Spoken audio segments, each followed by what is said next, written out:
বাংলাদেশের পদ্ধতিগত দুর্নীতি এবং অর্থ পাচার আজ একটি জাতীয় সংকটে এসে দাঁড়িয়েছে।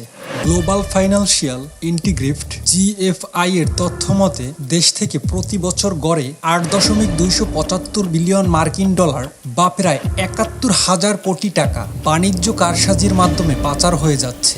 সাম্প্রতিক শ্বেতপত্র অনুযায়ী গত ১৫ বছরে এই পাচারের পরিমাণ দাঁড়িয়েছে প্রায় ২৩৪ বিলিয়ন ডলারে। এই বিশাল অঙ্কের একটি অংশ সরাসরি অবৈধ মাদক ব্যবসা, বিশেষ করে ইয়াবা চোরাচালানের মাধ্যমে দেশের বাইরে যাচ্ছে।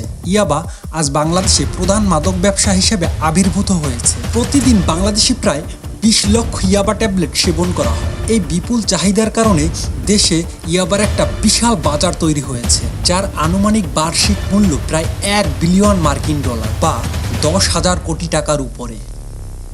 এই বিলিয়ন ডলারের ইয়াবা শিল্প পুরোপুরি কর জালের বাইরে এবং এর পুরো লভ্যাংশ অবৈধ পথে দেশের বাইরে পাচার হয়। ইয়াবা ব্যবসার টাকা পাচারের প্রধান মাধ্যম হলো হুন্ডি বা শ্যাডো ব্যাংকিং ব্যবস্থা। বাংলাদেশ ব্যাংকের তথ্য অনুযায়ী হুন্ডির মাধ্যমে দৈনিক লেনদেনের পরিমাণ ৬৩১ কোটি টাকারও বেশি। মাদক ডিলাররা মোবাইল ব্যাংকিং বা বিকাশের মতো ডিজিটাল মাধ্যম ব্যবহার করে ক্ষুদ্র ক্ষুদ্র লটে টাকা সংগ্রহ করে এবং পরবর্তীতে হুন্ডি অপারেটরদের মাধ্যমে মিয়ানমার বা অন্যান্য দেশে পাচার করে দেয়। এই পদ্ধতিতে কোনো কাগজে প্রমাণ না রেখেই দেশের মূলধন বিদেশে চলে যাচ্ছে এবং জাতীয় অর্থনীতি ক্ষতিগ্রস্ত হচ্ছে। এই ভয়াবহ মাদক ব্যবসা কেবল প্রশাসনের চোখ এড়িয়ে চলে না, বরং এর পেছনে রয়েছে শক্তিশালী রাজনৈতিক পৃষ্ঠপোষকতা। এই ইয়াবা ব্যবসা নিয়ন্ত্রণে প্রভাবশালী নেতা এবং সংসদ সদস্যদের নামও উঠে এসেছে, যারা এই ব্যবসার গডফাদার হিসেবে পরিচিত। তারা এই মাদক ব্যবসা থেকে অর্জিত অর্থ ব্যবহার করে ভোটের সময় পেশি শক্তির ব্যবহার এবং অর্থ বিলি করতে ইয়াবার কালো টাকা ব্যবহার করা হয়। মাদক ব্যবসার লভ্যাংশ দিয়ে প্রশাসন ও আইন শৃঙ্খলা বাহিনীর এক অংশকে ম্যানেজ করা হয়, যা ইয়াবা সিন্ডিকেটগুলোকে দায়মুক্তির সুরক্ষা দেয়।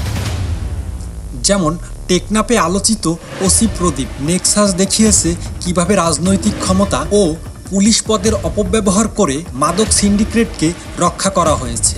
ইয়াবা কেবল আমাদের হাজার হাজার কোটি টাকা পাচার করছে না, এটি আমাদের শ্রম শক্তিকেও পঙ্গু করে দিচ্ছে। বেকার যুবকদের প্রায় ৪০% মাদকে আসক্ত, যা জাতীয় উৎপাদনশীলতাকে ধ্বংস করছে। ইয়াবার এই বিষাক্ত বন্ধনকে ছিন্ন করতে হলে কেবল বাহক নয়, বরং রাজনৈতিক গডফাদারদের আইনের আওতায় আনা এবং হুন্ডি ব্যবস্থা বন্ধ করা এখন সময়ের দাবি।